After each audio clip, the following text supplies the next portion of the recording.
باللہ من الشیطان الرجیم بسم اللہ الرحمن الرحیم الحمد للہ رب العالمین والصلاة والسلام علی سیدنا و نبینا محمد و آلہ الطیبین الطاہرین۔ خداوند متعال کے شکر گزار ہیں کہ اس نے ہمیں توفیق دیا کہ ہم دین کی گہرائی کو سمجھ سکیں، دینی علوم کے بارے میں غور و فکر کر سکیں اور دین کے بارے میں اپنی معرفت میں اضافہ کر سکیں۔ کل 2-3 نکات کو بیان کیا تھا، ان کو دوبارہ میں تکرار کرتا ہوں تاکہ جو دوستان نئے تشریف لائے ہیں ان کے لیے جو ہے وہ آشنائی ہو سکے۔ سب سے پہلا جو نقطہ ہے وہ یہ ہے کہ یہاں پر جو ہماری کلاسز ہیں، ہمارا جو سلسلہ ہوگا، اس کے اندر ہم ایک ایک مسئلے کے بارے میں گفتگو نہیں کر سکتے ہیں، یعنی ایک ایک پرابلم، ایک ایک مسئلہ، ایک ایک سوال کو اٹھائیں اور اس کو گہرائی میں جا کے حل کرنے کی کوشش کریں، اتنی فرصت ہمارے پاس موجود نہیں ہے۔ لہٰذا ہم یہاں پر کوشش یہ کریں گے کہ جس طرح سے ایک بیج لگایا جاتا ہے، پھر کچھ عرصے بعد وہ پروان چڑھتا ہے، خود آگے بڑھتا ہے، خود ترقی کرتا ہے، کوشش یہ کریں گے کہ آپ کو دین اور فلسفے کے درمیان جو نسبت موجود ہے اس کا ایک خاکہ، اس کی ایک بنیاد، ایک بیج دیا جائے، تاکہ جب آپ اس کے بارے میں غور و فکر کریں، اس کے بارے میں مزید تفکر کریں، مزید آپ اس کو پڑھیں، مطالعہ کریں، تو وہ آپ کے لیے باعث بنے کہ آپ مزید ترقی خود کر سکیں، بغیر کسی کی رہنمائی کے، بغیر کسی زیادہ، مثال کے طور پہ استاد اگر نہ بھی میسر آئے تو آپ خود بھی ترقی کر سکتے ہیں، خود بھی جو ہے وہ اس موضوع کے بارے میں مزید تحقیق کر سکتے ہیں۔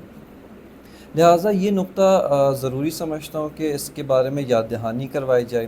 ہاں انشاءاللہ جو ہمارے بات کا جو سلسلہ ہوگا سوال و جواب کا، یعنی پہلا تقریباً گھنٹہ سوا گھنٹہ یہ میرے پاس ہے، میرے ہاتھ میں ہے کہ میں کچھ مطالب، کچھ چیزیں آپ کے سامنے رکھوں گا۔ اس کے بعد سے 15-20 منٹ، آدھا گھنٹہ سوال و جواب ہے کہ جس میں موضوع کے متعلق سوال کریں گے آپ، یعنی موضوع سے باہر ہٹ کے کوئی سوال ہو، وہ اس کو دوسری نشست کے لیے ہم نے رکھا ہے کہ دوسری نشست ڈسکشن ہے، اوپن سوال و جواب کا سلسلہ ہے انشاءاللہ تعالیٰ، اس کے اندر علیکم السلام، اس کے بارے میں ہم جو ہے وہ گفتگو دوسری نشست میں کریں گے۔ لیکن پہلی نشست کا جو سوال و جواب کا سلسلہ ہے اس کے اندر فقط موضوع سے متعلق سوال و جواب کیے جائیں گے۔ دوسرا نقطہ کہ یہ جو موضوع کا عنوان رکھا ہے، یہ جو عنوان ہے کہ دین اور فلسفے میں نسبت، کہ دین میں اور فلسفے میں کیا تعلق پایا جاتا ہے، یہ کل جو دوستان یہاں پر تشریف فرما تھے انہوں نے سوالات کیے، اس سے پہلے بھی عامر بھائی نے بہت ساری چیزیں مجھے بیان کی کہ جو ہماری کلاسوں کا سلسلہ چلتا تھا یہاں پر، اس کے اندر دوستوں کے بہت سارے سوالات ہوتے تھے۔ ان سوالات کو دیکھتے ہوئے، وہ جو آپ کے ذہنوں کے اندر مسائل، مشکلات تھیں، اس کو دیکھتے ہوئے یہ عنوان رکھا، کیونکہ اگر یہ عنوان حل ہو جائے تو اس کے ذیل میں بہت ساری اور چیزیں ہماری حل ہو جائیں گی، بہت سارے اور مسائل ہمیں معلوم ہو جائیں گے اور بہت ساری مشکلات ہمارے لیے قابل فہم ہو جائیں گی، خود بخود ہم ان کو حل کر سکتے ہیں۔ لہٰذا اس وجہ سے یہ عنوان، یہ موضوع یہاں پر ہم نے رکھا ہے۔ باقاعدہ طور پہ انشاءاللہ اس موضوع کے اندر وارد ہوتے ہیں اور اس کے اندر جو ہے نا وہ آج سے ہم اپنی گفتگو شروع کرتے ہیں۔ سب سے پہلی چیز یہ کہ دین اور فلسفے کے درمیان کیا نسبت ہے۔ خود یہ عنوان جو ہے اس کے اندر ہمارے پاس 3 چیزیں موجود ہیں، ایک ہے دین، ایک ہے فلسفہ اور ایک ان کے درمیان نسبت، تعلق، صحیح ہے۔ لہٰذا اگر ہمارے سامنے دین واضح نہ ہو کہ دین کسے کہتے ہیں، دین کی کیا تعریف ہے، دین کی کیا ڈیفینیشن ہے، یا اسی طرح ہمارے سامنے فلسفے کی تعریف واضح نہ ہو کہ فلسفہ کسے کہتے ہیں، تو اس وقت تک ہم ان دونوں کے درمیان مقایسہ نہیں کر سکتے، ان دونوں کے درمیان کمپیریزن، ان دونوں کے درمیان نسبت ہم اس کو جان نہیں سکتے ہیں۔ لہٰذا آغاز یہیں سے کیا کہ دین کسے کہتے ہیں، فلسفہ کسے کہتے ہیں، علم فلسفہ کیا چیز ہے اور دین کی حقیقت کیا ہے، دین کس فینومینا کا نام ہے، دین کس حقیقت کا نام ہے۔ بس اب ہم اس موضوع کو جاننے کے لیے سب سے پہلے کس چیز میں داخل ہوئے ہیں کہ دین اور علم فلسفہ کی تعریف۔ اس تعریف کو سمجھنے کے لیے 2 مقدمے آپ کی خدمت میں ذکر کروں گا کہ اس سے پہلے کہ ہم خود دین یا علم فلسفہ کی تعریف میں داخل ہوں، 2 مقدمات دو ایسے اقدامات، دو ایسے مطالب کہ جو دین اور فلسفے کی تعریف سمجھنے میں مدد دیں گے، ان کو آپ کی خدمت میں عرض کرنا ہے۔ سب سے پہلا مقدمہ یہ ہے کہ علم کیا ہوتا ہے، علم کس چیز کا نام ہے؟ جب ہم کہتے ہیں علم فلسفہ تو فلسفہ علم ہے۔ سب سے پہلا سوال ہے کہ علم کسے کہتے ہیں؟ یہاں پر علم کی کل بھی کچھ مختلف علم کی اصطلاحات، ٹرمینالوجیز بیان کی تھیں کہ ایک مرتبہ علم کہا جاتا ہے تو علم سے مراد ہوتا ہے نالج، جس کو معرفت بھی کہتے ہیں۔ ایک سادہ سی مثال آپ کی خدمت میں عرض کرتا ہوں کہ مجھے معلوم ہے کہ اس کمرے کا رنگ سفید ہے، یہ ایک علم ہے، یہ ایک معرفت ہے۔ اس کمرے کے متعلق میرا علم کیا ہے کہ اس کمرے کا رنگ، اس کی دیواروں کا رنگ کیا ہے؟ سفید ہے۔ یہ علم بمعنی نالج ہے، اس کو نالج انگلش میں کہا جاتا ہے۔ ایک دفعہ علم کہتے ہیں لیکن وہ علم کی دوسری ٹرمینالوجی ہے، اگرچہ اس پہلی ٹرمینالوجی سے ایک تعلق ہے، ایک اس کا ارتباط موجود ہے، لیکن وہ دوسری ٹرمینالوجی ہے۔ اس میں علم کا کیا مطلب ہے؟ توجہ کریں یہاں میری طرف۔ جب ہم کہتے ہیں علم بمعنی نالج، اس علم میں اور ایک دفعہ ہوتا ہے کریشن، جس کو کریٹیو رائٹنگ کہتے ہیں، انشاء کہتے ہیں۔ مثال کے طور پہ آپ سے کہا جاتا ہے کہ آپ جو ہے کسی بھی زبان میں اپنے خیالات کو لکھیں، اپنی طرح کا کوئی مضمون بنائیں۔ آپ شروع کرتے ہیں میرا فلاں دوست تھا، فلاں جگہ رہتا تھا، اس کا حقیقت سے کوئی تعلق نہیں ہوتا۔ آپ خود سے کیا کر رہے ہیں؟ اپنی ذہن کی مخلوق، اپنے ذہن کے خیالات کو آپ لکھ رہے ہیں۔ یہ علم نہیں ہے، سمجھ رہے ہیں؟ اس کو علم نہیں کہتے، اس کو نالج نہیں کہتے۔ کیوں؟ یہ کریٹیو رائٹنگ ہے، آپ خود سے اس کو کیا کر رہے ہیں؟ خلق کر رہے ہیں، لہٰذا انشاء کر رہے ہیں، اس کو انشاء کہا جاتا ہے۔ انشاء پردازی یعنی آپ اپنے ذہن کے خیالات، اپنے ذہن میں جو چیزیں موجود ہیں ان کو آپ کاغذ کے اوپر کیا کرتے ہیں؟ قلم بند کرتے ہیں، کاغذ کے اوپر تحریر کرتے ہیں، اس کو انشاء کہتے ہیں۔ یہ علم کے دائرے میں نہیں آتا، یہ ہنر ہے، آرٹ ہے۔ آرٹسٹ آتا ہے، ایک تصویر کھینچتا ہے، اپنے ذہن کے مطابق خوبصورت تصویر کی عکاسی کرتا ہے، ٹھیک ہے، یہ آرٹ ہے، ہنر ہے، لیکن علم نہیں کہلاتا۔ علم کیا ہے؟ علم وہ حقیقت ہے کہ جو کسی اور چیز سے پردہ اٹھاتی ہے۔ علم خود ایک حقیقت ہے، لیکن کس طرح کی حقیقت ہے؟ جو کسی اور چیز سے پردہ اٹھاتی ہے، کسی اور چیز کے بارے میں کشف کرتی ہے، انکشاف کرتی ہے، معلومات فراہم کرتی ہے۔ اس حقیقت کا نام کیا ہے؟ علم۔ مثال آپ کی خدمت میں عرض کرتا ہوں، مجھے معلوم ہو یا نہ ہو زمین گول ہے، زمین کا گول ہونا ایک حقیقت ہے، ٹھیک ہے۔ ہاں، یہ کہ میں سائنسی قواعد کے ذریعے سے آتا ہوں، آ کر اس حقیقت کو کشف کرتا ہوں، اس حقیقت کو ڈسکور کرتا ہوں، ڈسکوری ہے یہ۔ یہاں پہ میں نے حقیقت کو خلق نہیں کیا ہے، میرے جاننے نہ جاننے سے اس حقیقت پہ کوئی فرق نہیں پڑتا۔ زمین گول ہے، گول رہے گی، زمین سورج کے گرد چکر کاٹتی ہے۔ جب لوگ سمجھتے تھے کہ سورج زمین کے گرد گردش کرتا ہے، اس وقت بھی زمین سورج کے گرد گردش کرتی تھی، صحیح ہے نا؟ لوگوں کے غلط سمجھنے سے اس حقیقت میں کوئی تبدیلی رونما نہیں ہوتی۔ لہٰذا علم پس کس چیز کا نام ہوا؟ علم بمعنی نالج۔ یہ دو ٹرمینالوجیز واضح کرنا چاہوں گا، اس کے بعد علم فلسفہ میں آئیں گے۔ علم بمعنی نالج کا مطلب یہ ہے کہ ایک حقیقت موجود ہے، اس حقیقت کو آ کر سمجھنا، اس کو جاننا، اس کے بارے میں علم حاصل کرنا، معلوم کرنا، اس کو ادراک کرنا، یہ نالج ہے۔ اس علم میں بعض اوقات غلطی رونما ہوتی ہے، بعض اوقات صحیح بھی ہو سکتا ہے، یعنی دونوں حالتیں پائی جاتی ہیں۔ مثال دوں، جب لوگ سمجھتے تھے زمین مرکز ہے، سورج اس کے گرد گھومتا ہے، ان کا علم غلط تھا۔ کیوں؟ چونکہ ان کا علم حقیقت کے مطابق نہیں تھا۔ لیکن اب ہمارے سامنے حقیقت واضح ہو گئی کہ نہیں، اس نظام شمسی کے اندر سورج مرکز ہے، سورج محور ہے، اور باقی جتنے سیارے ہیں وہ سب کے سب سورج کے محور میں گردش کرتے ہیں، سورج کے گرد گھومتے ہیں۔ یہ ہمارا علم حقیقت کے مطابق ہے، صحیح ہے نا؟ ہم نے جو کشف کیا ہے، ہم نے جو انکشاف کیا ہے، جو کچھ سمجھا ہے، حقیقت ویسے ہی ہے۔ بس یہ ہمارا علم صحیح ہے، مطابق با واقعیت ہے، واقعیت کے مطابق ہے. بس علم کی ایک خصوصیت کیا ہے کہ علم وہ ہوتا ہے جس کے اندر حقیقت اور واقعیت کے ساتھ مطابقت یا عدم مطابقت کا جو عنصر ہے یہ پایا جاتا ہے. لیکن آرٹ اس طرح نہیں، آپ کے سامنے کوئی تصویر بنائے، صحیح نا، ایک خیالی منظر، ایک مرتبہ تصویر بناتا ہے، کہتا ہے کہ آیا میں نے اس انسان کی تصویر بنائی، آیا اس جیسی ہے یا نہیں ہے، یہ ایک الگ مسئلہ ہے. لیکن ایک مرتبہ اپنے خیالات کے مطابق کوئی تصویر بنا رہا ہے، آپ اس تصویر کو دیکھ کے یہ نہیں کہہ سکتے یہ تصویر سچی ہے یا جھوٹی ہے. آپ یہ کہہ سکتے ہیں یہ تصویر خوبصورت ہے، یہ تصویر بدصورت ہے، یہ تصویر مثال کے طور پہ اچھی ہے، بری ہے، لیکن یہ نہیں کہہ سکتے کہ یہ تصویر صحیح ہے یا غلط ہے. سمجھ رہے ہیں نا میری بات؟ یہاں تک واضح ہے نا کہ تصویر جو آرٹ ہے، جو ہنر ہے، اس کے اندر یہ والا میٹر پایا نہیں. آپ سے کہا کہ آپ خیالی طور پہ ایک مضمون لکھیں، آپ نے مضمون لکھا، مثال کے طور پہ اگر پڑھی ہو، ہم نے اپنے بچپن میں پڑھی تھی امیر حمزہ کی داستان ہے، سے ایک خیالی کردار ہے. ایک مثال کے طور پہ امر و عیار نام کا ایک خیالی کردار تھا، ٹھیک ہے، اس کی داستان ہے. یا انگلش کے اندر مختلف ناول، ہیری پوٹر بڑا مشہور ناول، ٹھیک ہے. ایسا نہیں ہے کہ حقیقت میں، واقعیت میں اس جیسا کوئی کردار رہا ہو کبھی تاریخ میں، اس نے وہ سارے کام انجام دیے ہوں اور آپ اس کو دیکھ کر اس کے مطابق آپ نے بنایا ہو. نہیں، ایک رائٹر تھا، اس نے اپنے خیالات کی مدد سے ایک ناول لکھا اور اس ناول کی بنیاد کے اوپر ڈرامے بنائے اور فلمیں بنائیں. یہ علم نہیں ہے.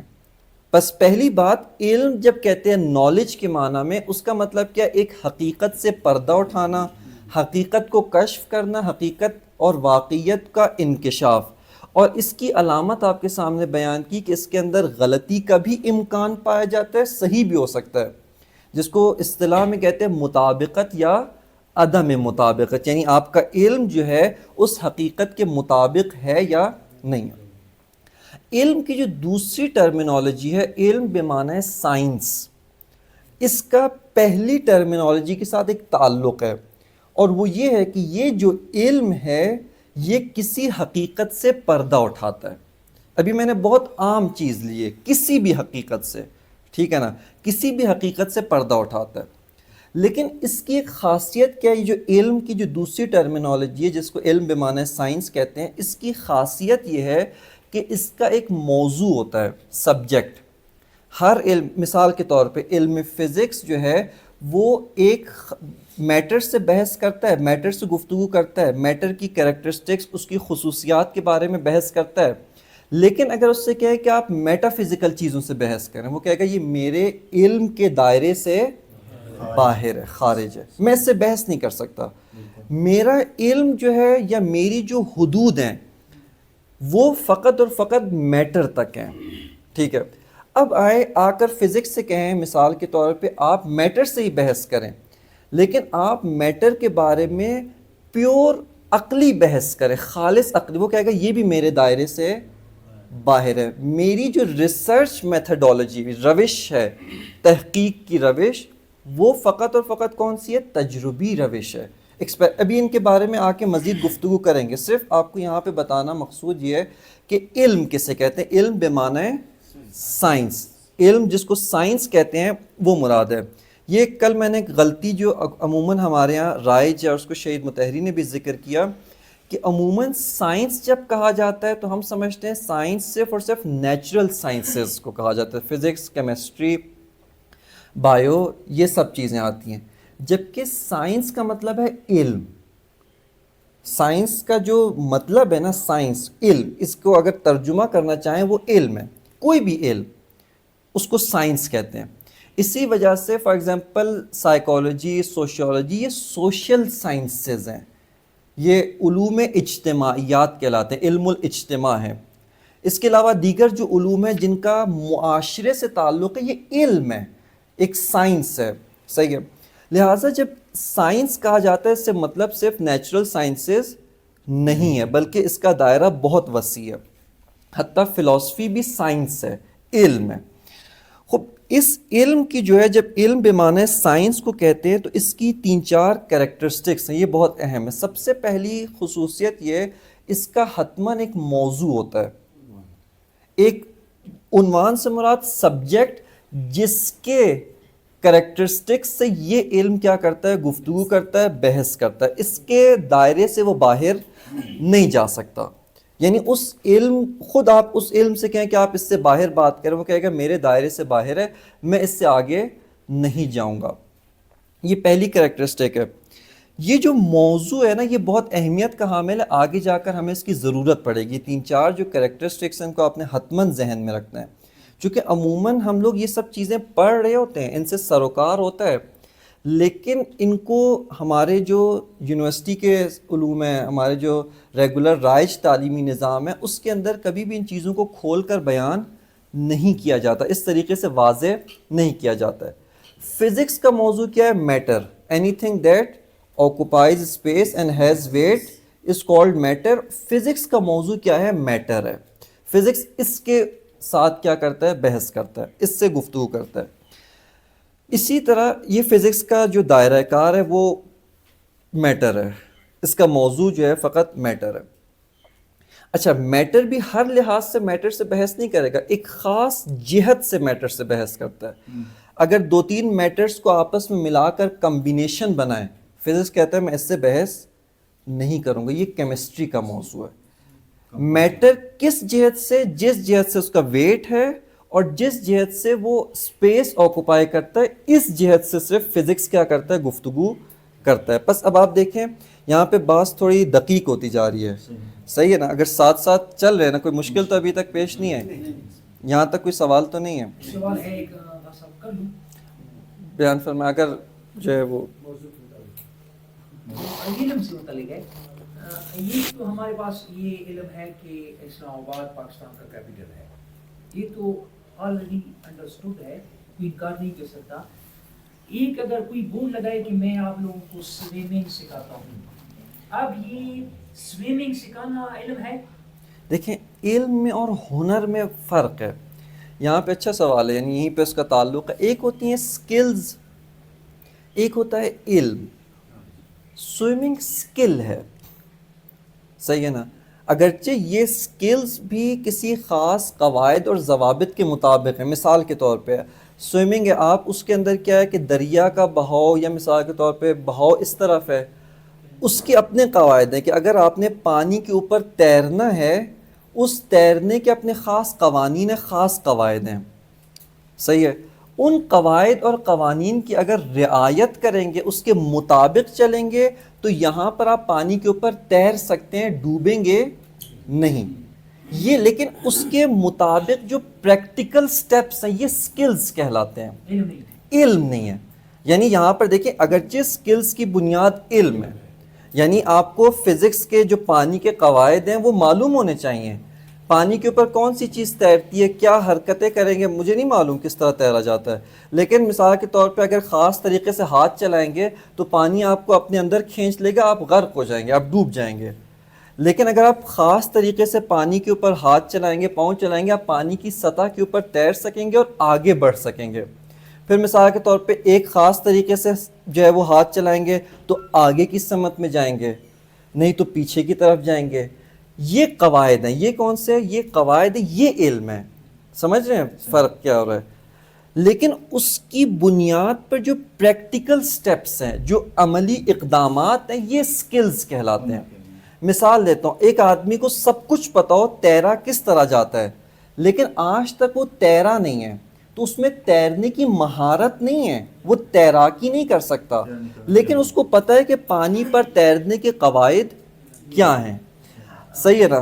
جس طرح مثال دیتا ہوں آپ کو گاڑی کے بارے میں سب کچھ پتا ہو, گاڑی چلانے کے لیے کلچ بھی دبانا پڑتا ہے, پہلے گیئر لگائیں گے تو گاڑی آگے چلے گی, اسٹیئرنگ ادھر موڑنا ہے, لیکن آپ نے کبھی گاڑی چلائی نہیں ہے, تو آپ کو گاڑی چلانے کی مہارت نہیں ہے, لیکن آپ کو علم موجود ہے, یعنی قواعد, ضوابط, جن کی اساس پر وہ حقیقت چلتی ہے یا وہ حقیقت موجود ہے, اس کا آپ کو علم موجود ہے, معرفت موجود ہے. صحیح ہے نا؟ علم علم اور تعلیم کو بھی ڈیفائن کرنے کی میرے خیال یہ اگر یہاں پہ ہم تھوڑا سا آگے بڑھیں انشاءاللہ یہ آگے آئے گا. یہ کوشچن کروں, اسلام آباد پاکستان کا کیپٹل ہے جی یہ, اور مجھے تیرنے کے قواعد جو معلوم ہیں اس میں کچھ فرق ہے؟ دیکھیں یہ آگے جا کے انشاءاللہ ہم ڈیفائن کریں گے. بعض علوم اعتباری ہوتے ہیں, بعض علوم حقیقی ہیں, ٹھیک ہے نا. جہاں پر یہ ڈیفینیشن انشاءاللہ کریں گے نا کہ علوم اعتباری کیا ہوتے ہیں, جیسے قواعد زبان ہیں. زبان کے قواعد مثال کے طور پہ فعل ادھر ہوگا, فاعل ادھر ہوگا, ٹھیک ہے نا, مبتدا ادھر ہے, خبر ادھر ہے. ہر زبان میں قواعد ہوتے ہیں جن کو ساختار زبان کہا جاتا ہے, گرامر کہی جاتی ہے, ٹھیک ہے. یہ قواعد کس نے بنائے؟ انسانوں نے بنائے ہیں. لیکن ابھی جب ایک بچہ اسکول جا کے زبان سیکھ رہا ہے, یہ ان قواعد کا علم حاصل کر رہا ہے. اب آپ فرض کریں کہ اردو دان سارے جو قواعد یہ ڈیفائن کرتے ہیں وہ آ کر یہ کہیں کہ نہیں آج سے اردو کے اندر یوں جملہ بنایا جائے گا, آج تک ہم یہ غلطی کرتے آئے تھے, آج کے بعد جملہ یوں بنایا جائے گا. یہاں پر یہ قواعد تبدیل ہو جائیں گے. کیوں؟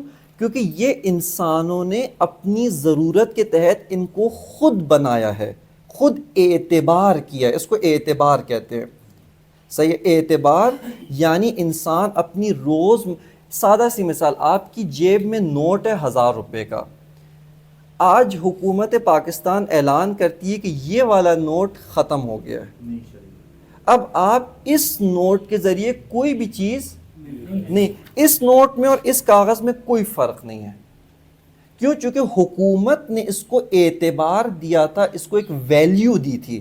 ورنہ اس کاغذ کے ٹکڑے میں اس کی اگر آپ جو اس کی کیمسٹری کی کمبینیشن ہے اس کے لحاظ سے دیکھیں, اس میں اور اس کاغذ میں کوئی فرق نہیں ہے. وہ بھی جن اجزاء سے بنا ہے یہ بھی انہی اجزاء سے بنا ہے, ٹھیک ہے. اس لحاظ سے اس کی قیمت میں کوئی اضافہ نہیں. لیکن حکومت نے آ کر اپنے روزمرہ کے معاملات چلانے کے لیے اس کو ایک ویلیو دی ہے, ایک ضمانت دی ہے, گارنٹی دی ہے, ضمانت اجرا کہتے ہیں, کہ اس کی اساس کے اوپر آپ آتے ہیں, آ کر روزمرہ اپنی زندگی گزار سکتے ہیں. یہ اعتبارات تبدیل ہو سکتے ہیں. اس کو جو لوگ عقلاء اپنی زندگی چلانے کی بنیاد پہ تبدیل کرتے رہتے ہیں, صحیح ہے. لہٰذا ان اعتبارات کو فی الحال ابھی ہم سائٹ پہ رکھ رہے ہیں, ابھی ان کو سائٹ پہ رکھیں. ابھی ہمارے نزدیک کون سی حقیقت جس کو تبدیل کرنا انسان کے ارادے اور اختیار میں نہیں ہے. جیسے زمین کے قواعد آپ کی خدمت میں عرض کیا, عقلی قواعد, ان کو انسان بناتا بھی نہیں ہے, ان کو انسان کشف کرتا ہے, ان کو انسان جانتا ہے. یہ علم بے معنی نالج ہے. علم بے معنی سائنس کیا ہے؟ جس کا ایک سبجیکٹ ہوتا ہے, ایک موضوع ہے, صحیح ہے, اور وہ علم اس موضوع سے اور سبجیکٹ سے گفتگو کرتا ہے. یہ کل بعض دوستوں نے کہا تھا کہ مثال کے طور پہ فلسفہ جو ہے وہ تمام علوم کی مادر ہے, تمام علوم کی ماں ہے. خوب, یہ کون ڈیفائن کرتا ہے کہ ایک علم کا لیول اوپر ہے دوسرے کا نیچے؟ یہ اس کا سبجیکٹ ڈیفائن کرتا ہے. یہ اس کا سبجیکٹ ڈیفائن کرتا ہے کہ کون سا علم اوپر ہے, کون سا علم نیچے ہے, کون سے علم کا رتبہ مرتبہ بڑا ہے, کون سے علم کا مرتبہ نیچے ہے. یہ انسانوں کے ہاتھ میں نہیں ہے, یہ اس علم کا جو سبجیکٹ ہے, اس کا جو موضوع ہے, یہ ڈیفائن کرے گا. لہٰذا پہلی چیز جو ہے وہ علم کا جو ہے وہ موضوع ہوتا ہے, علم بے معنی سائنس کا. دوسری چیز جس سے ایک علم تشکیل پاتا ہے وہ اس کے مسائل ہیں. مسائل کا کل بھی بیان کیا تھا, یعنی پرابلمز, یعنی ہر علم کے کچھ نہ کچھ پرابلمز ہوتے ہیں, کچھ سوالات ہوتے ہیں. مسائل سے مراد سوالات ہے کہ وہ علم ان سوالات کا جواب دینے کی کوشش کرتا ہے. اس علم کی ذمہ داری ہے کہ وہ آئے اپنے مسائل کون سے جو اس کے سبجیکٹ سے ریلیٹڈ ہوں گے, جو اس کے سبجیکٹ سے تعلق رکھتے ہوں گے.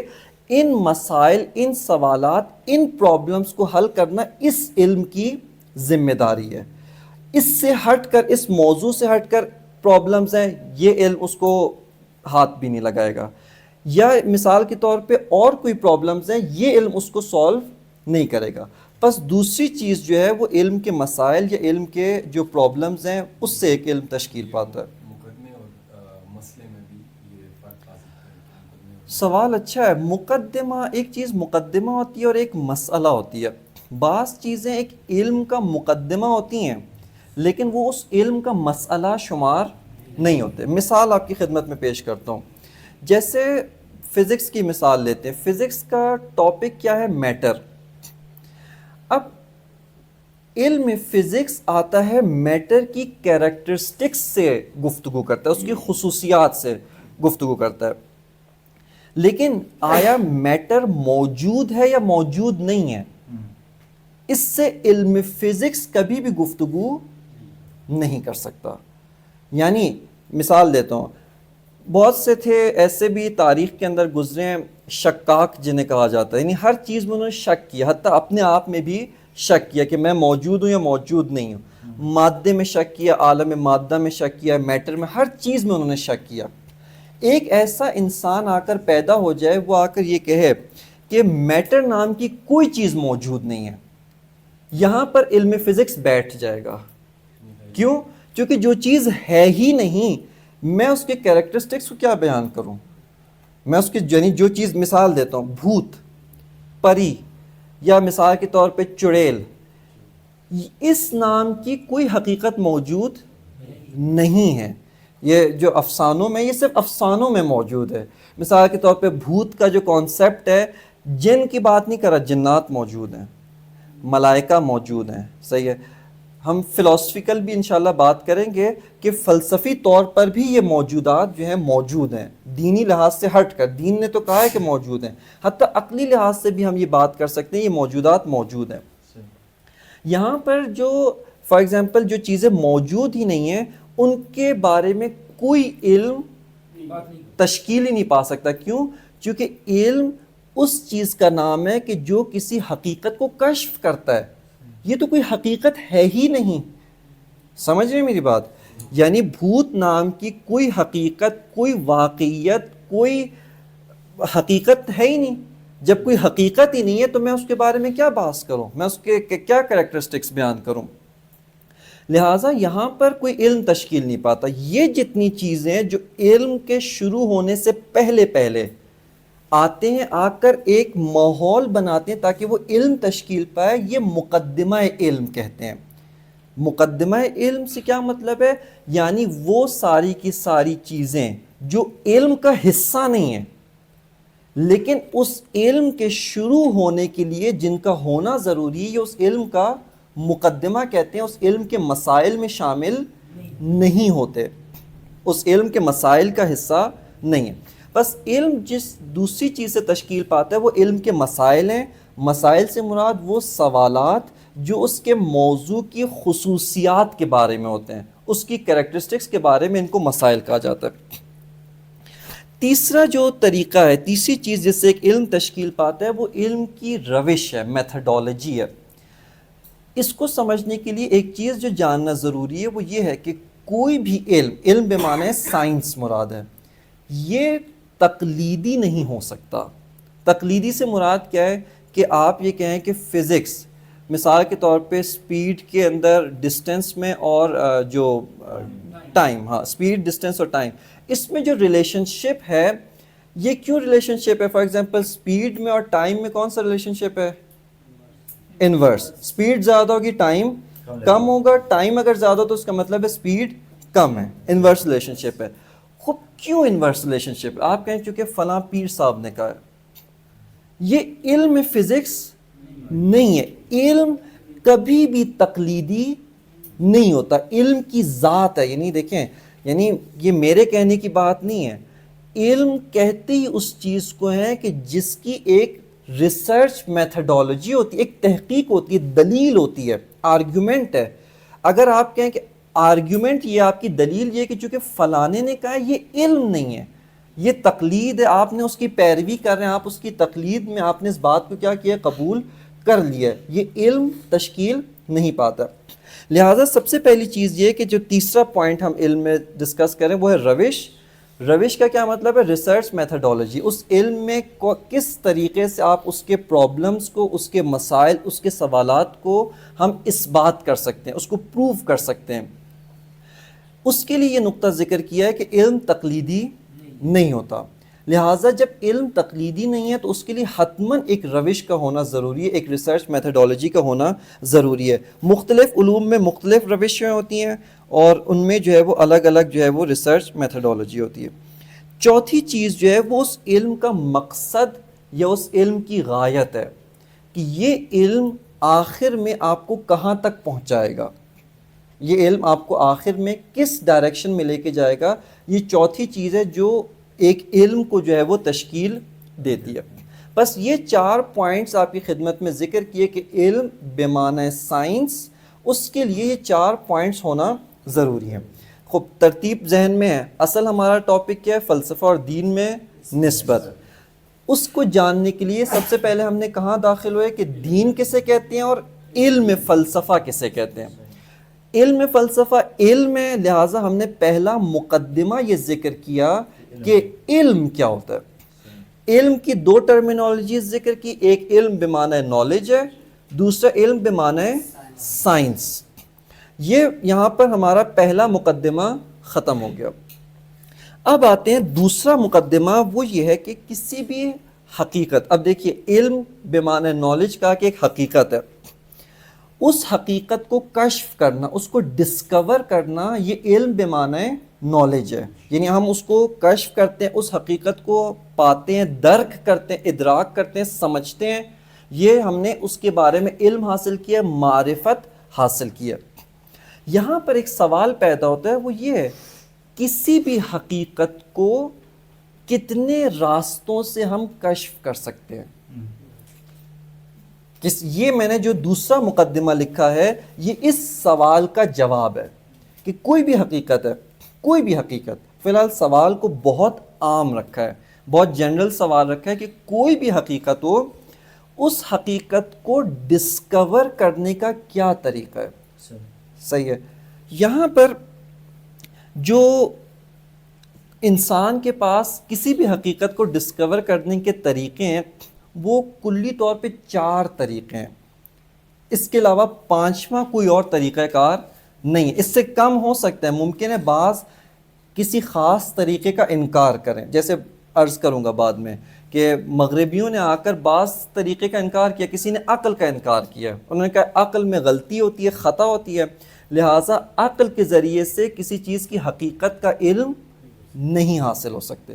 لہٰذا انہوں نے کہا ہے کہ صرف اور صرف تجربہ، ایکسپیریمنٹ، اس کے ذریعے سے ہمیں ایک چیز کی حقیقت کا علم ہو سکتا ہے. لہٰذا اس سے کم ہو سکتے ہیں، اس سے زیادہ نہیں ہو سکتے. سب سے پہلی جو روش ہے، روش کا مطلب تو سمجھ گئے نا، سب سے پہلی جو روش ہے وہ روش تجربی، ایکسپیریمنٹ، یا اس کو امپیریکل ایویڈنس بھی کہا جاتا ہے کہ آپ کسی تجربے کے ذریعے لیبارٹری میں جا کر اس چیز کے بارے میں آ کر آپ تحقیق کریں، ریسرچ کریں، اس کے قواعد کو آ کر آپ ڈسکور کرتے ہیں. یہ پہلی روش ہے. اس روش کی جو خصوصیات ہیں، کریکٹرسٹکس، یہ روش اس کی بنیاد حواس خمسہ پہ ہے. اس کی بنیاد حواس خمسہ پہ ہے. یعنی حواس خمسہ 5 سینسز، یا تو آپ بصارت ہے، آنکھوں سے دیکھیں، یا کانوں سے سنیں، یا زبان سے ذائقہ چکھ سکتے ہیں، ٹھیک ہے، یا کسی اس کو سونگھ سکتے ہیں، یا اس کو آپ لمس کر سکتے ہیں، محسوس کر سکتے ہیں. اس روش کی جو خاصیت ہے، اس روش کی جو خصوصیت ہے، اس کی بنیاد ان 5 حواس کے اوپر، حواس خمسہ پہ. اچھا توجہ رکھیں یہاں پہ، وہ یہ ہے کہ یہ ہم بہت ساری چیزوں کو دیکھتے نہیں ہیں، لیکن آپ لیبارٹری میں جا کر مختلف آلات کے ذریعے اس کو کیا کر سکتے ہیں؟ دیکھ سکتے ہیں. یہ بھی دیکھنا ہی شمار ہوگا. یعنی یہاں پر کوئی آپ یہ سوال نہ کرے، فار ایگزامپل مثال کے طور پہ ریڈیو ایکٹیو ویوز ہیں، یا مثال کے طور پہ اور خاص طرح کی ویوز ہیں جن کو ہم حواس خمسہ سے دیکھ نہیں سکتے، لیکن آخر کار جتنے بھی ڈیوائسز ہیں وہ سب کی سب انہی 5 سینسز کے اوپر آ کر اینڈ ہوتی ہیں، انہی 5 سینسز کے اوپر آ کر منتہی ہوتی ہیں، انہی کے اوپر آ کر اینڈ ہوتی ہیں. بس روش تجربی جو ہے، جو ایکسپیریمنٹ کی جو روش ہے، یہ اس کی بنیاد، تبھی جو لفظ میں نے کہا اس کی بیسز ان 5 سینسز پہ ہے. اگر کسی انسان میں یہ 5 سینسز نہ ہوں، دیکھنے کی بصارت، قوت، بینائی نہ ہو، وہ کبھی بھی آنکھوں سے جن چیزوں کو دیکھا جا سکتا ہے اس کا علم حاصل نہیں کر سکتا. مثال کے طور پہ بعض ہوتے ہیں مادرزاد اندھے، ماں سے جب پیدا ہوئے ہیں تو بینائی نہیں ہے، خوب ایسے انسانوں کو کبھی بھی رنگ کے بارے میں آپ لاکھ سمجھائیں، سفیدی یہ ہوتی ہے، سیاہی یہ ہوتی ہے، سبزی یہ رنگ ہے، اس کو کبھی بھی اس کی حقیقت کا علم نہیں ہو سکتا ہے. بس یہ روش تجربی ہے. اس روش تجربی کے اوپر دو چیزیں میں ذکر کروں گا، یہ بہت اہم پوائنٹس ہیں، بعد میں آ کے ان کو ہم تفصیل سے کھولیں گے. ابھی بہت خلاصتاً ذکر کر رہے ہیں تاکہ ایک جگہ سے ہم اپنی گفتگو کے اندر، بحث کے اندر موضوع میں داخل ہوں، پھر آہستہ آہستہ جیسے آگے بڑھیں گے ان کی کچھ نہ کچھ ڈیٹیلز جتنا ہمارے پاس فرصت ہے، وقت ہے، اس کے حساب سے آتی جائیں گی. ادراک کی ڈیفینیشن ہو سکتی ہے؟ وہی علم بتایا نا پہلے، علم بمعنی نالج، وہی ادراک ہے، وہی معرفت ہے. یعنی ایک حقیقت موجود ہے، اس حقیقت کے بارے میں جاننا. صحیح ہے نا؟ یہ آپ جو چیز چاہ رہے ہیں نا کہ ادراک کی حقیقت کیا ہے، یہ ایک الگ موضوع ہے. صرف اور صرف یہ اس کی ایک علامت کے طور پہ، یعنی ایک حقیقت موجود ہے بدیہی، اس کو ہم کہتے ہیں بدیہیات. صحیح ہے نا؟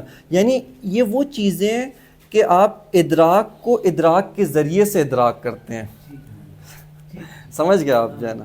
ٹھیک ہے نا؟ یعنی یہ وہ چیزیں ہیں کہ جو انسان اپنے اندر رکھتا ہے، اس کو ڈیفائن کرنا ایک اور بہت سخت مرحلہ ہے. صحیح ہے نا؟ جو ہمارے فی الحال گفتگو کی دائرہ کار سے خارج ہے. روش تجربی کی جو ایک خصوصیت ہے وہ یہ ہے کہ یہ روش تجربی یہ کبھی بھی عقل کی حکومت اور عقل کی حاکمیت سے باہر نہیں ہو سکتی ہے.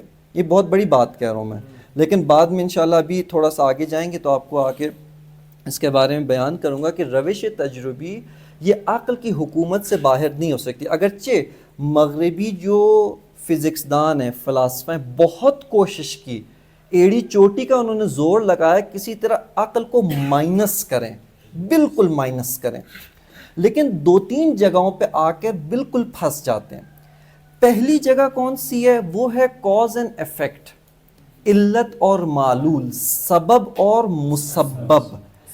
سارے کے سارا علم فزکس، علم کیمسٹری، علم بایو، کوئی بھی سائنس ہو، ایکسپیریمنٹل سائنس، نیچرل سائنس، اس کی بنیاد علت اور معلول پر ہے. کوئی بھی قواعد ہو، جتنے بھی قواعد فزکس ہیں ان کی بنیاد علت اور معلول پہ. اور علت اور معلول، کاز اینڈ ایفیکٹ، وہ قاعدہ ہے، وہ قانون ہے کہ جو آنکھوں سے یا کسی بھی حواس خمسہ کے ذریعے درک نہیں کیا جا سکتا. میں سادہ سی آپ کی خدمت میں مثال دوں. آپ نے مثال کے طور پہ کسی نے میرے ہاتھ پہ مارا، صحیح ہے، یا اس سے بہتر مثال یہ کہ ایک فٹ بال رکھی ہے، آپ نے پاؤں سے اس کو لات ماری. خوب یہاں پر آنکھوں نے کس چیز کو دیکھا ہے؟ آنکھوں نے صرف یہ دیکھا ہے کہ یہ پاؤں اس کے نزدیک آیا ہے، اس کے ساتھ ٹچ ہوا ہے. یعنی آنکھ جو دیکھ رہی ہے، ابھی عقل کو مائنس کریں، بالکل سبٹریکٹ کریں، عقل ہے ہی نہیں، سمجھیں. صحیح ہے، ہم صرف دیکھ رہے ہیں کہ آنکھوں نے کس چیز کو دیکھا ہے، اس کے ساتھ ٹچ ہوا ہے اور بال حرکت کی ہے، بال نے موو کرنا شروع کیا. اب خود ایک اور بھی ہے، موشن، حرکت، اس کو بھی عقل پاتی ہے. آنکھ کو نہیں پتا موشن کیا چیز ہے. صحیح ہے، موشن یعنی موشن سے مراد صرف اور صرف فزیکل جو ہے نا، یعنی جو کہ حرکت کی بھی مختلف اقسام ہیں. صرف اور صرف یہ جو پلیس کی، ایک جگہ سے مکانی حرکت، زمان، فزیکل، ہاں، پوزیشن چینج ہونا، بہت اچھی بات کی، پوزیشن چینج ہونا، اس میں انسان کی آنکھ کیا دیکھ رہی؟ آنکھ یہ دیکھ رہی چیز یہاں تھی، یہاں تھی، یہاں تھی، یہاں تھی. 5-6 جو جس طرح ایک ہوتا ہے نا کیمرہ ہوتا ہے، اس کیمرے کے اندر پکچرز، ہاں، فریم جو ہے وہ مختلف فریمز کے لحاظ سے وہ کیا کر رہا ہوتا ہے، ہر سیکنڈ میں یا 24 فریم یا 25 فریم، جتنے بھی ایڈوانس، وہ تصویر کھینچ. آنکھ تقریباً یہی کام کر رہی ہے. صحیح ہے. اب اس کو نہیں پتا موشن کیا ہے، یہ پیچھے عقل آتی ہے. عقل آ کر اس آنکھ کی آبزرویشن کو اینالائز کرتی ہے اور کہتی ہے کہ یہ چیز پہلے یہاں تھی، پھر یہاں پہ، اس کا مطلب اس نے موو کیا ہے. ایسا نہیں ہو سکتا کہ ایک ہی چیز، ایک ہی مٹیریل چیز ایک ہی وقت میں 2 ڈفرینٹ پلیسز میں ہو. یہ قانون عقلی ہے، یہ قاعدہ عقلی ہے، سمجھ رہے ہیں؟ لہٰذا عقل آ کے انالائز کرتی ہے کہ اس چیز نے ادھر موو کیا. دوسری چیز جو کاز اینڈ افیکٹ کا جو قانون ہے یہ بھی عقلی قانون ہے. یعنی یہاں پر آنکھ نے دیکھا کہ میرا پاؤں ٹچ ہوا ہے بال سے. اب یہ کیوں نہیں عقل فیصلہ کرتی کہ بال علت ہو, بال جو ہے وہ کاز ہے میرے پاؤں کی موومنٹ کی. یہ کیوں صرف عقل آ کر کہتی ہے کہ پاؤں جو ہے وہ علت ہے کس چیز کی؟ بال کی. یعنی آنکھ نے دیکھا ہے کہ بال اور جو فٹ بالر کا پاؤں ہے یہ دونوں ٹچ ہوئے ہیں, یہ ایک دوسرے کے نزدیک ہیں. خوب ممکن ہے یہ اس کی علت ہو. یہ اس کی علت کیوں ہے؟ صحیح ہے. یہ عقل آ کر کہتی ہے کہ یہ بے جان چیز ہے, یہ خود سے حرکت نہیں کر سکتی, حرکت کرنے کے لیے حتماً کوئی فورس اس کے اوپر اپلائی ہو جو آ کر اس کو موو کرے. لہٰذا کاز اینڈ افیکٹ یہ قاعدہ اور قانون آپ فزکس میں ہر جگہ چلے جائیں وہاں پر آ کر یہ قاعدہ اور قانون جاری ہوتا ہے, اور کوئی بھی نیچرل سائنسز اس قاعدہ اور قانون کی رینج سے باہر نہیں ہے. یہاں پہ میں صرف ایک بریکٹ میں ایک چیز ذکر کروں گا تاکہ جنہوں نے پڑھا ہے وہ اگر پہنچ جائیں تو اچھی بات ہے, اور وہ ہے کہ آج کے دور میں بعض یہ کہتے ہیں کوانٹم فزکس جو ایٹامک سے یعنی مائکرو ایٹم فزکس ہے اس کے اندر بعض یہ کہتے ہیں کہ کاز اینڈ افیکٹ کا قانون پایا نہیں جاتا, بعض یہ کہتے ہیں. لیکن خود ان کے اپنے جو سائنٹسٹ ہیں, خود آئنسٹائن, اس کا اپنا یہ تھا کہ دیر آر بہت سارے ایسے فار ایگزامپل ایلیمنٹس پائے جاتے ہیں جن کا ہمیں پتہ نہیں ہے. یعنی پارٹی کے جو بھی جتنے بھی یعنی وہاں پر بھی وہ یہ کہتے ہیں کہ ایسا نہیں ہے کہ ہستی میں یا جیسے ہم کہتے ہیں کہ یونیورس میں یہاں پر مائکرو ایٹمز میں کاز اینڈ افیکٹ نہیں, کاز اینڈ افیکٹ ہے. پھر کیوں ایک پارٹیکل رائٹ سائڈ پہ جا رہا ہے دوسرا پارٹیکل لیفٹ سائڈ پہ جا رہا ہے؟ وہ یہ کہتا ہے کہ یہاں پہ اور بہت سارے ایلیمنٹس ہیں جو انوالو ہیں, ہمیں ان کا پتہ نہیں ہے. اور نہ پتہ ہونا اس بات کی دلیل نہیں کہ نہیں ہے, وہ اپنا ایفیکٹ رکھتے ہیں, وہ اپنا علت اور معلول کا قاعدہ پایا جاتا ہے لیکن ہمیں معلوم نہیں ہے. لہٰذا ان کے اپنے اندر سے بہت سارے سائنٹسٹ ایسے نکلے جنہوں نے آ کر اس کی مخالفت کی. بس یہاں پر پہلا نقطہ جو آپ کی خدمت میں روش تجربی کے بارے میں وہ بیان کیا ہے وہ یہ ہے کہ روش تجربی اس کے اوپر عقل کی حاکمیت, ایک پوائنٹ یہ. دوسرا پوائنٹ یہ اسی عقل کی حاکمیت کے اوپر, اور وہ یہ کہ آپ نے ایکسپیریمنٹ جو کرتے ہیں آپ کا ایک سیمپل ہوتا ہے, صحیح ہے. مثال کے طور پہ آپ نے 5 چیزوں پہ 6 چیزوں پہ ایکسپیریمنٹ کیا. ہم نے تو یہ 5 اور 6 چیزوں پہ ایکسپیریمنٹ کیے, وہاں سے کیسے آ کر ایک جنرل قانون ڈرائیو کرتے ہیں. آپ ایک قانون کلی مثال دیتا ہوں, بہت ہی سادہ سی مثال. پانی جو ہے 100 درجے کے اوپر بخار میں تبدیل ہو جاتا ہے. خوب آپ نے کتنے پانی کے سیمپل لیے؟ 5 10 15 20 100 1000 جتنے بھی سیمپل لیے, لیکن آیا ہر پانی کے سیمپل پہ آپ نے ایکسپیریمنٹ کیا ہے؟ نہیں. تو یہاں پر اگر صرف ایکسپیریمنٹ ہو تو آپ کو یہ کہنا چاہیے کہ یہ جن پہ میں نے ایکسپیریمنٹ کیا ہے یہ 100 ڈگریز میں بخار میں بدل جاتے ہیں. یہاں پر عقل آتی ہے, آ کر کہتی ہے کہ نہیں, اگر ایک چیز ان خاص شرائط میں ان خاص حالات میں اس کے اوپر یہ آپ ایکسپیریمنٹ کریں, یہ آپ اس کے اوپر کام انجام دیں, یہ رزلٹ ملے گا. چاہے کوئی بھی چیز ہو, لیکن پانی ہونا چاہیے. کوئی بھی چیز سے مراد تیل نہیں ہے, یعنی ہو پانی, لیکن آپ اس کو جو ہے 100 ڈگریز پہ آپ ابالیں, 100 ڈگریز کا آپ اس کو ہیٹ دیں, وہ بخار میں تبدیل ہو جائے گی, ایویپوریٹ ہو جائے گی. تو یہ جو جنرلائزیشن ہے, سمجھ نا میں کیا کہہ رہا ہوں یہاں پہ, یہ ایک 2-3 مورد سے 2-3 ایکسپیریمنٹ کا جو آپ کا سیمپل ہے اس سے ایک کلی قانون ڈرائیو کرنا, ایک اس کو جنرل قاعدہ بنانا کہ جو بھی ہو, جہاں پر بھی جو بھی مکان ہو, جو بھی زمان ہو, 100 سال پہلے چلے جائیں, 100 سال کے بعد آپ دیکھیں, لیکن حالات اور شرائط ایک ہی ہونی چاہیے. یعنی ایک دفعہ فار ایگزامپل دیکھیں حالات اور شرائط کے کیا مطلب, ایک دفعہ آپ جاتے ہیں آپ مریخ پہ جا کر کرتے ہیں, وہاں پہ الگ قوانین ہیں. مثال کے طور پہ اور چیزیں, بہت سارے ایلیمنٹس ڈفرینٹ ہو جاتے ہیں, وہاں پر ضروری نہیں ہے کہ یہ قاعدہ ہو, نہیں, آپ کے اور جتنے ایلیمنٹس ہیں وہ سیم ہوں, لیکن ایک جنرل قاعدہ و قانون وہ کیا ہے کہ جہاں پر بھی یہ ایلیمنٹس ہوں گے وہاں پر اس علت کا اس کاز کا یہ ایفیکٹ ہمیں ملے گا. صحیح ہے. سمجھ آ رہی ہے بات؟ لہٰذا یہ جو جنرلائزیشن ہے یہ بھی عقل کا کام ہے. یہ کبھی بھی ہمارے حواس کسی بھی چیز کو جنرلائز نہیں کر سکتے. لہٰذا روش تجربی کے بارے میں آپ کی خدمت میں عرض کیا کہ یہ جو ہے وہ جو ہے کیا نام ہے عقل کی حاکمیت اور حکومت کے نیچے ہوتا ہے. دوسرا روش تجربی کے بارے میں جو نقطہ بہت اہمیت کا حامل ہے وہ یہ ہے کہ روش تجربی چونکہ 5 سینسز کی بنیاد پر ہے اس کا جو لمیٹیشن ہے وہ صرف میٹر ہے. اس کا دائرہ کار فقط مادہ ہے. ماوراء مادہ اس کو آپ روش تجربی کے ذریعے سے کبھی بھی نہ پروف کر سکتے ہیں نہ ریجیکٹ کر سکتے. یہ بہت اہم مطلب ہے. یعنی مثال کے طور پہ آپ سے کوئی کہے کہ بھئی ملائکہ فرشتے موجود ہیں، صحیح ہے، آپ اس کو ایکسپیریمنٹ کے ذریعے پروف کریں. آپ کا جو صحیح جواب ہے نا وہ یہ کہ نہ روش تجربی کے دائرے سے یہ باہر ہے، میں اس کو نہ پروف کر سکتا ہوں نہ ریجیکٹ کر سکتا ہوں. اور لہٰذا یہ بہت بڑا ہمارا ان لوگوں کے اوپر، ان فزکس دان کے اوپر، ان سائنٹسٹ کے اوپر اشکال ہے کہ جو یہ کہتے ہیں گاڈ ڈز ناٹ ایگزسٹ. ہم ان سے کہتے ہیں کہ آپ کی جو ریسرچ میتھڈالوجی، آپ کی جو روش ہے وہ تجربی ہے. آپ زیادہ سے زیادہ یہ کہہ سکتے ہیں کہ میں تجربے کی بنیاد پر اس مٹیریل ورلڈ میں، اس مٹیریلسٹک ورلڈ میں، اس کے دائرہ کار میں مجھے کوئی خدا نہیں ملا، نہیں نظر آیا، نہیں ملا. لیکن آیا فار ایگزامپل جو نان مٹیریل ورلڈ ہے، عالم مجردات، ماورائے مادہ، میٹا فزیکل ورلڈ، اس میں کوئی خدا ہے یا نہیں ہے؟